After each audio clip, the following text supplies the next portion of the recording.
I had a client recently ask me if there was a quick and easy way to use one web form but create two contacts in Infusionsoft without using the API.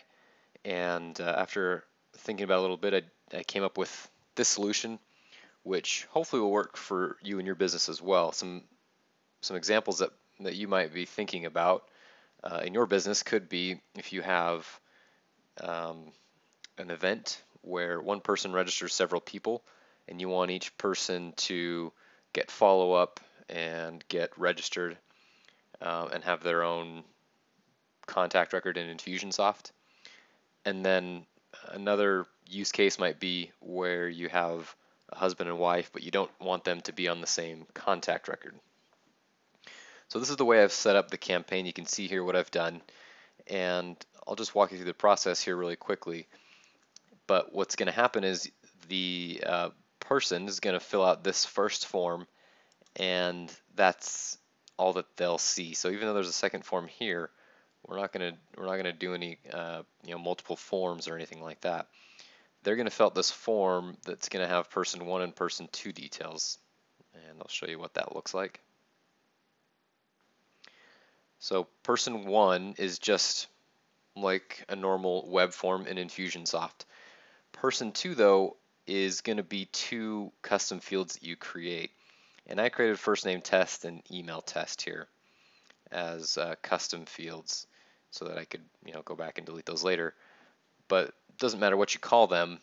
The main thing is, because you can rename these of course, the main thing is that they are custom fields. So once you've created those custom fields, then you'll go and create this second form, and what's going to happen is the person 2 details will be posted through an HTTP post, posted to that second web form. I don't know if this is 100% kosher with Infusionsoft, but it works, and I've tested it several times. So an HTTP post is just sending data to a URL somewhere on the internet, and that's really what a web form is collecting data from a URL on the internet. So what we're going to do is we're going to create the second form, and it's just going to be a normal form with the second contact's details from the first form. So just first name and email is what we had.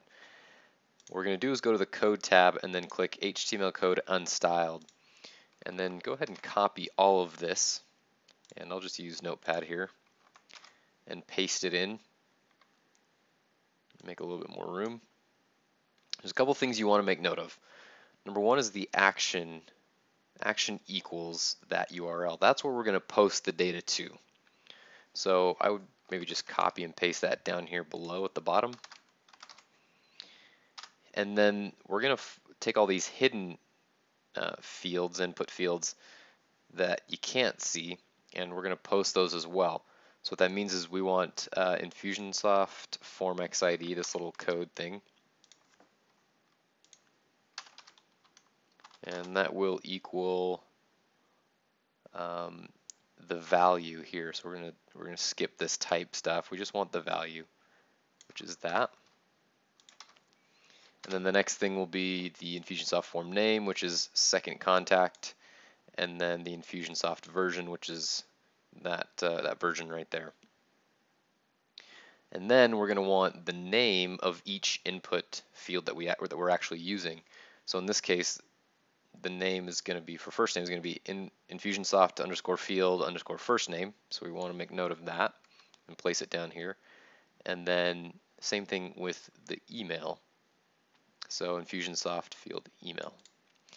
So I'm going to jump back over because I've already done this into my HTTP post, and you'll see what I'm talking about.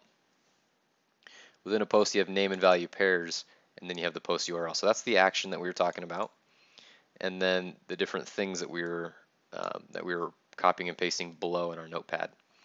So we have the XID, which is in the value. The name is Infusionsoft form name, and then the value second contact, so that's just the name of the form. So I just pulled all this right from the data that Infusionsoft is giving me.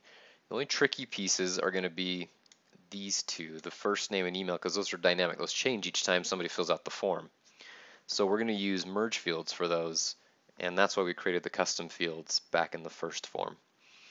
So what I did was went and clicked merge, went to my custom fields, and found first name test and put it in the Infusionsoft field first name. Again, that was from the form, the second form, and then email here, and there you go. So what that's going to do is post all the data back to that second form, which will then tell Infusionsoft to create a brand new contact. What's going to happen is both those contacts then will get a tag, and then the email, and whatever other follow-up you want to do. Now you could follow up with them a little bit differently if you wanted to bring, a separate sequence down here and do this instead, without that.